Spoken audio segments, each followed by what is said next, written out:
Yun, tumunog na.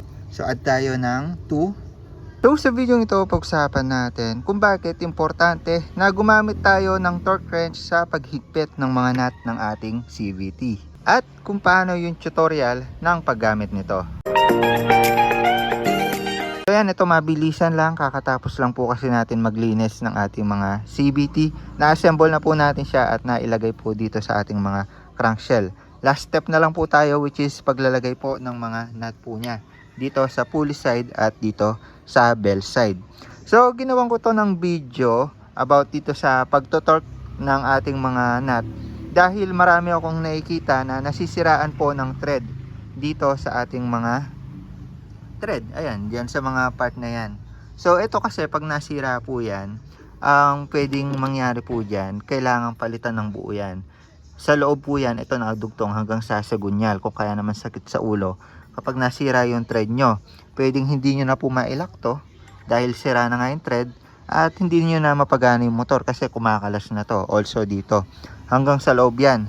So malaking gastos, laking sakit ng ulo, at kung ipapa-rebuild nyo man yan, kasi may mga nagre-rebuild naman ng thread, yung dadagdagan nila ng bakal to, tapos yun, paiuputan. Kaso, sobrang dalang lang ng mga gumagawa nun. At yun nga yung other option, papalit nyo ng buo, which is sobrang sakit din sa ulo yun, sobrang gastos. So yun, para maiwasan yung ganung pagkakamali, may isinet po na torque, tamang torque yung manufacturer kung gaano kahigpit yung dapat na higpit ng ating mga nut dito sa ating mga CVT. So makakatulong to sa ating mga nagdi-DIY lang para hindi po natin masira yung mga motor po natin, hindi po natin siya ma-destroy it yourself, no. So dito meron tayong torque wrench na ginagamit. Ito po yung tool na gagamitin po natin para ma-torque.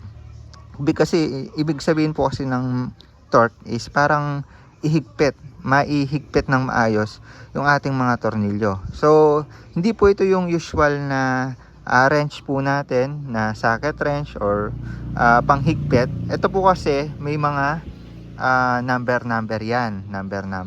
Yung mga number po na yan nag-indicate ng Newton meter or parang yun yung higpit, kumbaga kung gaano kahigpit.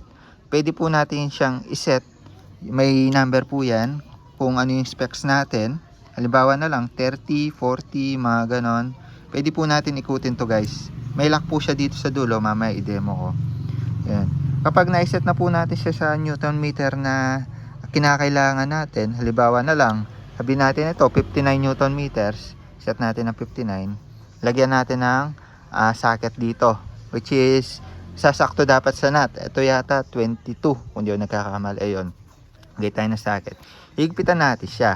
Ngayon tutunog po siya kapag umabot na po siya dun sa itinakdang Newton meter po natin. So ganun po siya gumagana. So sa ganung paraan, tama lang yung higpit natin, saktuhan lang yung higpit natin, hindi siya sobrang higpit, hindi siya sobrang luwag. Nakaset lang po siya para bumaon sa thread po natin, yung kaya lang po ng ating mga thread, at hindi po siya ma-over thread or over higpit at masira po ito. So ganun lang naman po basically gumagana itong torque wrench. So hindi ko na siya pakukomplikaduhin. Yun, simulan na po natin muna dito sa drive piece po natin, kung paano po natin siya ito-torque. So syempre una ilagay muna natin yung nut po niyan. Ay nut, ay washer muna, yung makapal na washer, take note. Tapos yung nut niya, tignan nyo yung orientation kung saan yung thread nyo, yung nut nyo, kasi pangit na nagbabaligtaran yan kapag naglilinis kayo, pwedeng masira. So tandaan nyo po yung harap at likod. So sa atin, ito yung nakaharap dito. Ayan. Ngayon, pwede nyo munang i-hand tight yan, or pwede nyo munang barilin ng impact wrench, pero wag nyo muna isasagad. Ngayon, dito na tayo papasok sa torque wrench po natin. So para sa torque specs po ng CVT po natin, sa mga Honda, halos same lang naman sa CVT. Etong nut na to sa may pulley side, 59 Newton meters. Dito naman sa kabila is 49 Newton meters. Actually, itong nasa loob natin, which is itong torque drive nut, nasa 54 Newton meters. Pero yan, hindi ko na siya tinotorque dahil sinasagaran ko naman yan ng impact wrench natin. Tsaka wala akong tool na pang-ipit dyan para ma-torque natin Kasi kailangan ng pangpigil dyan wala akong pangpigil yung kinakalam. Pero yun, safe naman kahit di ko na ginagamitan yan. Pero nasa inyo kung maggagamitan nyo. Pero safe naman siya kahit di nyo gamitan. Ito lang naman yung pinaka inaalala ko kasi dyan yung pinaka thread po niyan So yun, sara na natin. 54 Newton meters po ito. Ayan, so unahin natin dito. 59 Newton meters yung torque nitong nut na to or yung higpit ng nut na to. So gagamitan din po natin siya ng Y-tool pang pigil. Or pwede rin naman itong tornilyo na to, ito yung ginagamit ko, pwede nyo siyang pigilan dun sa likod. Hacks yun guys, para hindi na tayo mag Y-tool. Pero okay lang naman na gamitan nyo ng Y-tool. Yun. So yun, kinakalso ko lang siya dito. Dati ko pa ginagawa yan, hindi naman nasira yung pulley natin. Tapos para makuha yung 59 Newton meters, by the way, itong torque wrench na to, nagre-range po siya ng 28 to 210 Newton meters. So pang malakihang nut na po ito. May nabibiling mga maliit na torque wrench na pang maliit na tornilyo lang. Ito from 28 to 210. So yung mga 27 Newton meters pababa is hindi na po sakop nito. Bili na lang po kayo ng maliit. So tayo wala pa tayong maliit. Pero soon bili tayo tapos i-demo rin natin. So yun, balik tayo dito, 59 Newton meters. So ito yung lock niya. Pag nakalock po ito, na clockwise, di po natin may ikot to.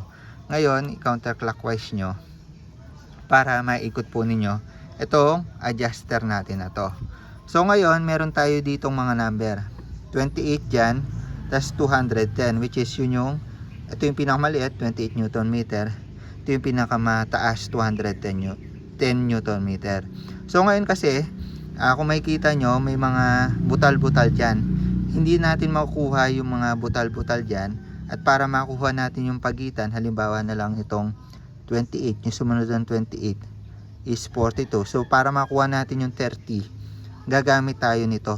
Kumbaga, ito yung pangalawang number natin na i-add dito sa mga pagitan ng mga yan.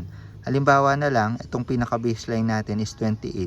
So mag-start siya sa 0. So hanapin lang natin yung 0 guys. Ikot lang natin siya. Ayan. Saktong-sakto 0. Nakatapat siya dun sa linya nitong 28 po natin. Ayan. Sakto po natin sa 0. 28 Newton meter. So yun na po yung higpit niya. By the way, clockwise po yung higpit nito So iset po natin ito dito sa taas para clockwise po siya pahigpit. At hindi po natin ginagamit itong torque wrench pang luwag kasi masisira siya. So pang sikip lang talaga siya guys, pang sikip lang. So yun, set natin dito sa taas. Balik tayo dito. 28 Newton meters na yun guys, nasakto sa 0. Tignan nyo to 0, itong linya na to. Tapos tignan nyo itong 28. Tapos nasakto po siya dun sa linya. Ngayon, pag inikot po natin pa ganyan, padagdag pa-clockwise yung ikot na yan, padagdag po siya nun, mag-a-add po tayo ng 2. So yan, from 0 umikot siya papunta sa 2. Ito yung pinaka-reference point natin na itong gitna. Diyan tayo titingin. So natapat siya sa 2 ngayon.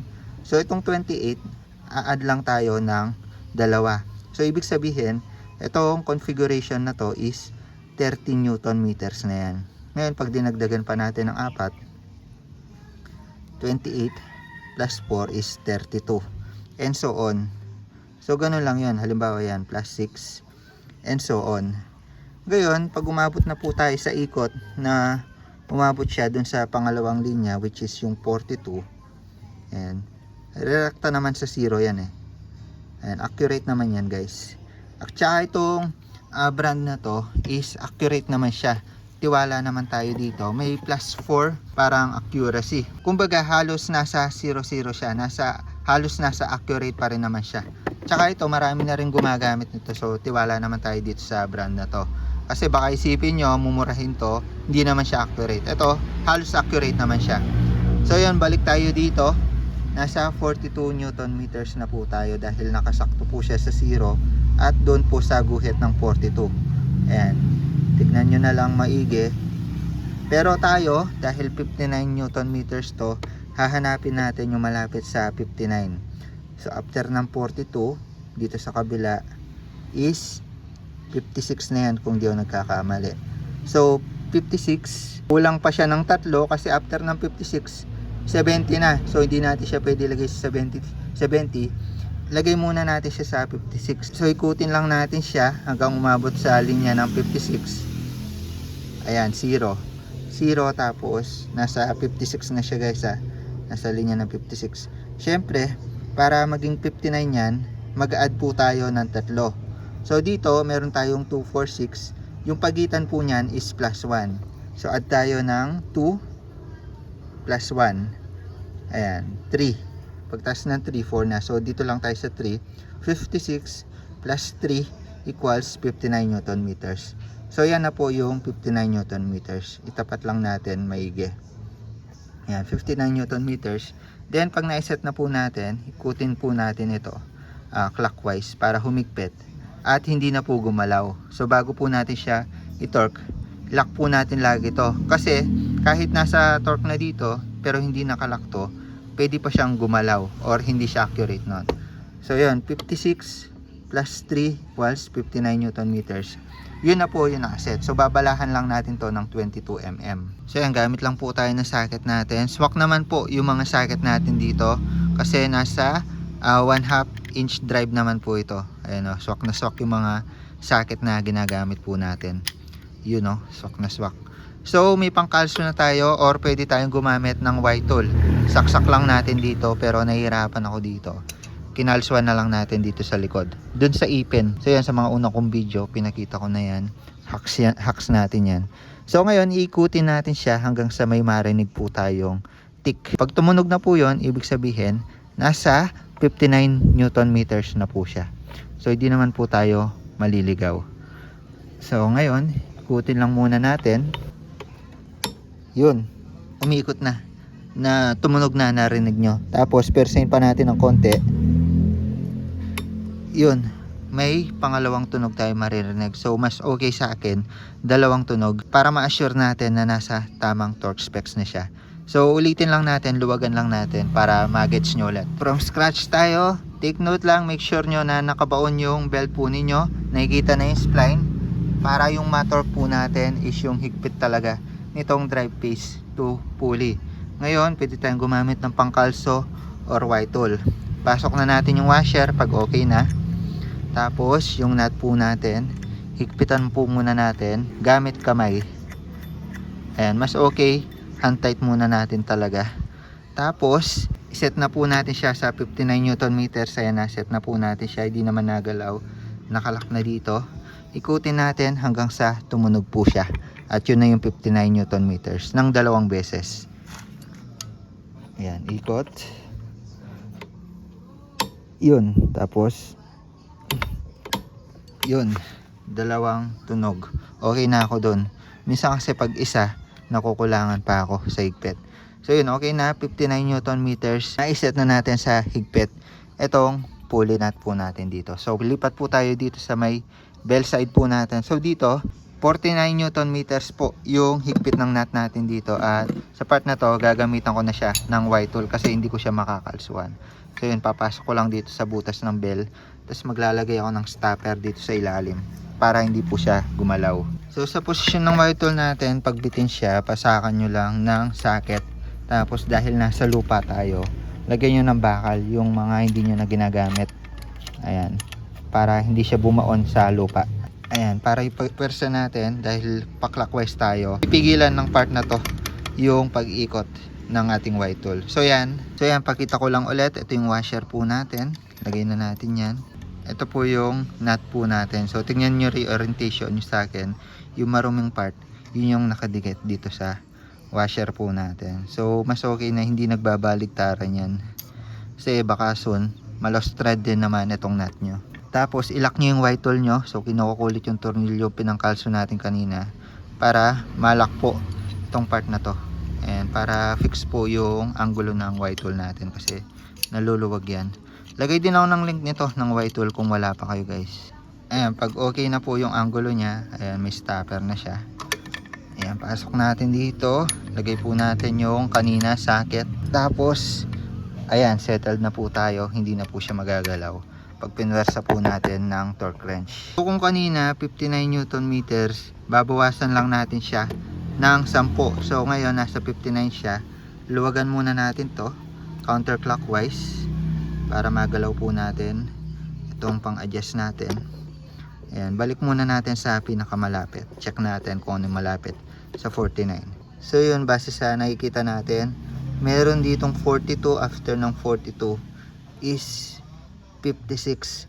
So pwede nating bawasan ng 7 yung 56 or dagdagan na lang ng 7 yung 42. So pwedeng ganon. So same lang naman yung magiging resulta. Ilagay lang muna natin siya sa 42 Newton meter. So ilagay natin siya sa guhit. Tapos dapat nasa 0 po yan. Ayun, accurate naman yan. Yun, nasa 0 na. Tapos nasa 42. Dagdag lang tayo ng 7 guys. So ikot natin 2 4 6 plus 1 7. Yan na yung 49 Newton meters. 42 plus 7 equals 49. Pwede nyo naman ilagay muna sa 56. Tapos bawas na lang kayo ng 7. Same lang din yung result. Dito rin siya mapupunta sa part na to. Ayan. So yun, nakaset na siya. Pwede na natin i-lock tong part na to. Lock natin ang todo guys. Ayan, para hindi kumawala at hindi magalaw yung isinet po natin.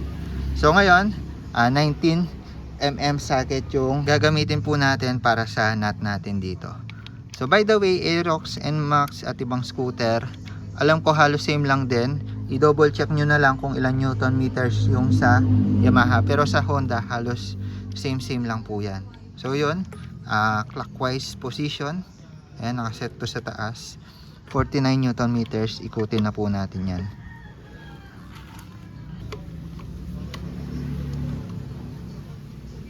Yun, tumunog na. Yun, dalawang tunog.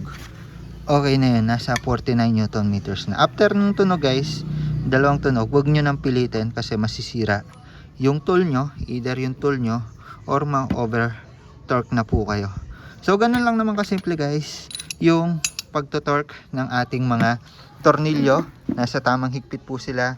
Also, iwas sira.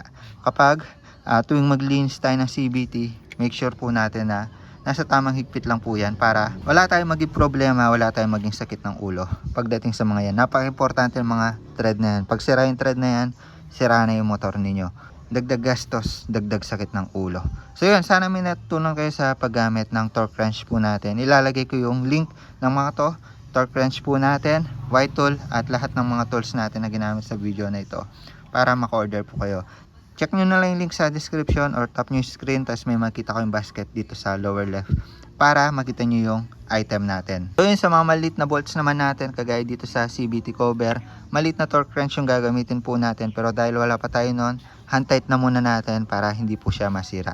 So yun lang muna para sa video na ito. The more click, the more you know. Tamang torque para sa nut ng ating mga CVT at tutorial kung paano gamitin itong torque wrench. Bye bye!